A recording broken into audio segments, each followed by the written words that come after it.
Miarahaba nareo mpijery rehetra ny tokantrano any tompoko lahy sy tompoko vavy ary mankasitraka anareo rehetra izay nisafidy niaraka aminay ato anatin'ity fandaharana anankiray ity toy ny mahazatra moa manambahiny antrano ny fandaharantsika izay efa tsy zoviana aminareo intsony ihany koa tsy iza izany fa i Sheikh Komel izay raisiko ampitiavana be ato anatin'ny fandaharana ary tolorako miarahaba ihany koa. Assalamu alaikum. Wa alaikum assalam wa rahmatullahi wa barakatuh. Madame Asma, sifaly marahaba namatsika rehetra ihany koa indrindra fa ianao zay tera-baovao amin'ity andro ity agnatin'ity herinandro. Tifaly marahaba antsika rehetra antena koa. Assalamu alaikum wa rahmatullahi wa barakatuh. Iya. Tsika moa miresaka an'izay lanjan'ny fanabeazana ao anatin'ny fiarahamonina araka ny fahitan'ny finoana silamo azy izay hatrany amin'izao fotoana izao. Tsy hoe adinoko akory ny nanasana mpijery iaraka aminay fa mino fa na tsy voalazako ary izay dia mahaliana anareo ty fandarana ity dia anapaharetana anareo iaraka aminay eto androany. Ny resaka fanabeazana isika hoy teo izay tany ambolohan'ny tany dia efa natsidika hoe miainga ao anatin'ny tokantrano ary ny fomba mampanao islamika zany atao manodidina an'ireny zaza ireny izay mety isy fiantraikany sy miankina be dia be amin'ny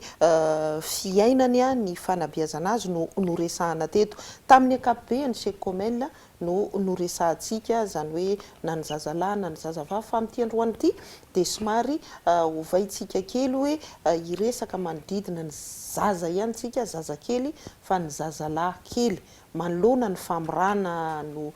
tiako atongavana aiza ho aiza ny lanjan'io famorana io amin'ny finoana silamo misy fiantraikany ve izy io amin'ny fanabeazana ny zaza roviana ny tokony atao izy mbola kely ve sa izy lefa lehibe amin'ny vanim-potoana toy inona. Bismillahirrahmanirrahim. Alhamdulillahi rabbil alamin. وصلى الله على سيدنا محمد وآله الطيبين الطاهرين اللهم صل على محمد وآل محمد. Volontin dia makasitraka ilay nahary Andriamanitra ny lanitra sy ny tany izay nanometsika izao fahasalamana sy ny fahasambarana amin'ity andro androany ary nahatrantaratsika izao faran'ny taona izao ainganitsika jiaby samotratrany taom-baovao ankatatsika n'Andriamanitra ary tsodrano ho an'ny mpaminany sy ny fianakaviana rehetra alayhimussalam. Ary mbola mamerina ny arahaba ray aman-dreny rehetra izay tera-baovao indrindra fa reo izay teraka lehilahy anatin'ity herinandro ity izay no irina fa voateza amin'ny fampianarana rehetra izay nataontsika teto Madame Asma ary io ihany koa mirary fiterana ho sambatra ho andro izay mbola ao anatin'ny voka lehibe amin'izao tsy aizy ty moa avy ho tratra ny taom-baovao le zaza ho avy ao na mety ho teraka amin'ity fa zay dia mivavaka ho an'izy ireo aingany mba ho tontolo samantsara ny fiterahana. Androany dia tsika miresaka mahakasiky ny famorana araka nambara Madame Asma teo fa alohan'izay dia tiako milaza ny vaovao mahafaly izay misy amintsika Madame Asma tamin'ny herinandro lasa teo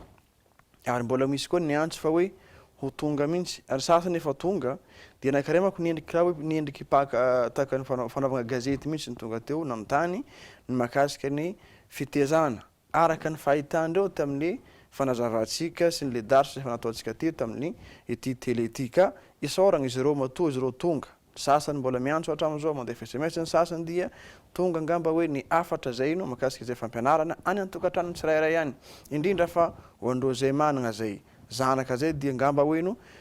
nihitandreo fa nanampy andreo be zany le fananarana sy ny lesona zay voare avy amin'ny islam ka aingany Andriamanitra hanampy atsika hatrany amin'ny fanomezantsika izao hery lehibe amin'ny fampitatsika ity fampianarana ity. Ny mahakasiky ny famorana dia ray amin'ireo zavatra zay sunna na hoe sorodalana napetraka an'ilay iraka masina Muhammad sallallahu alaihi wa alihi wasallam amin'ny fampianarana agnatin'ny fianarana islam.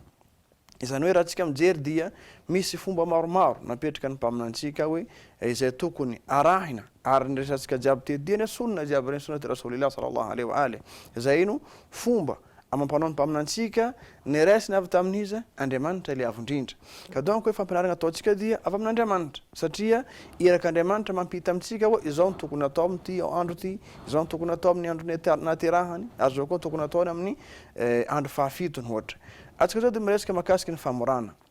Ny famorana dia ray amin'ireo zavatra manandanja lehibe ary tokony fetezana mihitsy aza ny anatin'ny finoana islam rehefa vita io ny olona zay ino avy natao zay famorana zaza zay amin'ny andro fahafiry na hoe volana fahafiry no anaovana zay zavatra zay ary moa ve misy hadith na hoe teny masina mamporisika atsika famorana sa hoe noho ny fahitana ray aman-dreny de tonga de zay ataony fo misy hadith atsika andao afaky itsika tsendriky aloha teny masina voaray ampaminantsika sallallahu alayhi wa alihi wa sallam zavaboary miendriky indrindra mampianatra atsika eto milaza manao hoe qala rasulullah sallallahu alayhi wa alihi wa sallam milaza ilay irak'andriamanitra masina Muhammad sallallahu alayhi wa alihi tahiru auladakum yawm as-sabi' nambarany de idiovinareo ny zanakanareo amin'ny andro fahafito na aterahana zany tonga de fahitantsika hoe fa le andro sy ny le filozofiny zay rehefa mpaminantsika ny tena tahiro idiovinareo donc zany hoe le agnisan'ny le filozofiny famoran-jaza de no fanadiovana ny zaza agnatin'le loto hitantsika teo tsika nanala volo hoe fanadiovana izy reny fanaovana le aqiqa fanadiovana izy reny de izy eo ty koa mpaminany milaza fa ino tahiru auladakum yawma as-sabi' fa innahu atyab wa athar marina fa ino izy io de ino tena tsara mafinaritra dikany tayyib de zavatra anankiray mafinaritra zavatra tena mafinaritra ho an'izy ireo sady tena mitariky fahadiovana ho an'izy ireo zaza aby regny donc tonga de fahitantsika madama Asma fa ny andro zay tokony hanapahana an'le zaza fa io tsy obligatoire fa ntsony hoe sunna zavatra anankiray tsaratsara atao ary matoa zay de ino ary mbola vakitsika le tony le hadith matoa mpaminantsika sallallahu alayhi wa alihi milaza fa ino andro fahafito na aterahana no tokony anaovana le fanapahana le zaza dia ny dikan'izany midika ino ao ny fahitan'Andriamanitra fa mahasoa an'le zaza ray am'izany dia nambaran'ny mpaminany hoe wa asra li nabati lahm satria amin'ny andro fahafito hanapahanao le zaza io dia mahatonga ino aingana ho sitrana le ferin'le zaza atsika ndraindray mieritreretra fa marary satria izy mbola kely be de aleo andrasana izy fa lehibe nefa vao maika ino ahatry ny fahasitranan'le fery zay misy am'le zaza eto mpaminantsika milaza fa asra li nabati lahm satria ino tena ino aingana malaky sitran'le jere fotsiny le makasiky le fotran'le zaza fotran'ny zaza nge rehefa isona de mbola bay de afaka herinandro na hoe afaka herinandro mahery kely tonga de fa latsika satria ino mora sitra satria mbola kely izy nefa raha ohatra ka fa lehibe izy igny de lasa ino hela be eo izy vo sitrana ka ray am'le filozofin'le fanapahana na hoe famorana ny zaza amin'ny mbola kely dia mba hasitrana izy aingana sady tsy vita amin'io fafito andro io ary io no manao safidy am'zany ray aman-dreny fa io zany indraindray makoroa tsy tsara ary misy fanompoana sasansasany mihitsy voasakana noho ny antony mbola tsy endrika vitana le fanapahana io ohatra am'zany fiveniana masina na mitsy hoe haji rehefa ny olo anankiray zay ny kasa na hoe nahazo fahombiaza amin'Andriamanitra andeha hivenany masina any amin'ny haji na lamaika aingany atsika rehetra madama Asma mba ho any koa sy ireo namatsika rehetra zay manafanidy am'izay dia hakany izy nefa tsy endriky voatapika dia tsy azony atao mandeha manao tawaf anisan'ny zavatra anankiray dia hanaka anazy amin'ny fanaovana tawaf fa le fanompona sasany dia tahaka ny hoe fifehezana dia tsy maninona fa makoroa na hoe tsy tsara amin'ny olo anankiray tsy endriky tapaka am'zay zavatra zay ka zay sy zay ndro ankapobeny le makasiky ny famorana izay hitantsika fa ary misy lanjany le io zavatra io anaty filana islam iarahantsika mahalala moa hoe mpijery atsika koa tsy ary hoe ompino silamo daholy seky raha ny malagasy aloha de mandalana zay hoe famorana izay ary manana ny fombafombany mihitsy hoe rehefa rinina matetika moa raha hoe raha tajerentsika tamin'ny tolo taloha tany hoe efa lehibehibe indray ny zaza vao firaina misy ary efa folo taona enina taona fa amin'ny andro ririnina no anaovany azy ny tiako atongavana hoe misy firenena sasany misy olona sasany tsy manao an'izay famorana izay le tiako atongavana hoe misy fiatraikany amin'ny fiainany olona anankiray ve na ny zaza anankiray zany izay hoe izy tsy natao didipotra zay ya misy fiantraikany avokoa indrindra fa mitoebatana amin'ny zanak'olombelona raha ohatra ka tsy vita zay zavatra zay tamin'ny fahakelezany ary maro amindreo manampahaizana zay makasika siantifika dia makasika hoe anisan'ny zavatra anankiray zay mihinana tahaka ny hoe hery ny zanak'olombelona le oditra zay mbola tsy endriky ny tapahana eo mizaza io teny ianao te hoe tam'le adisy vakinao hoe diovy ny zanakinareo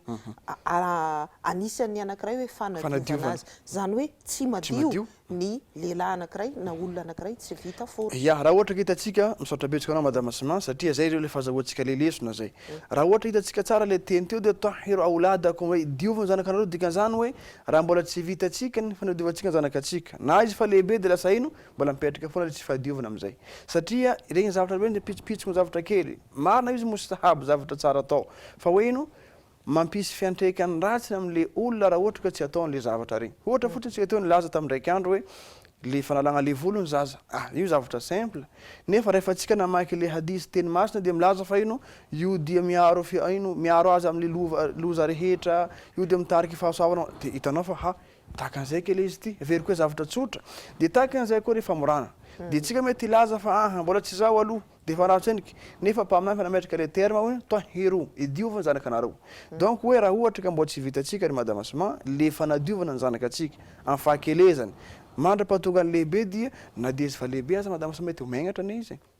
satria raha ohatra ka rehefa andeha hanapaka hoe hanapaka izy ity rangahy ty ohatra ity olona ty itsoka mihitsy satria izy megnatra nefa raha ohatra ka tamizy mbola kely nataonao tonga de tsy tsapany mihitsy aza jere fotsiny jere fotsiny raha anao mijery madame Asma amin'ny pays islamika regny am'le tanàna zay mamehy amin'ny le fampianarana islamika regny de hitanao hoe ny ankizy rehefa izy lehibe de tsy tsapany akory hoe izy rehefa izy ny tapahana zany adinony satria tsy fantany le izy ary tapahana regny de agnambany hoe herinandro na herinandro mahery fotsiny tonga de fatritra le zavatra nefa raha ohatra ka izy lehibe de izy sahirana sady lenaizy mety fa homenatra am'le zavatra zay ia tapitra moa fotoanatsika chez Comel malina be le resakitsika fa ianao any tokantrano any de mampanantena anao zahay amin'ny ora mahazatra tahaka zao amin'ny herin'ny androany azadino manaraka nyity fandarana ity mbola hijanona trany ao anatin'ny zay resaka manodidina ny famorana izay isika fa ny androany aloha de tapitra treo ny fiarahantsika tonkolasy sy tonkovavy mankasitraka anao chez Comel mankasitraka anareo mpijery tany tokantrano tany ary mametraka ny veloma ho amin'ny manaraka indray. Wassalamu alaikum wa rahmatullahi wa barakatuh.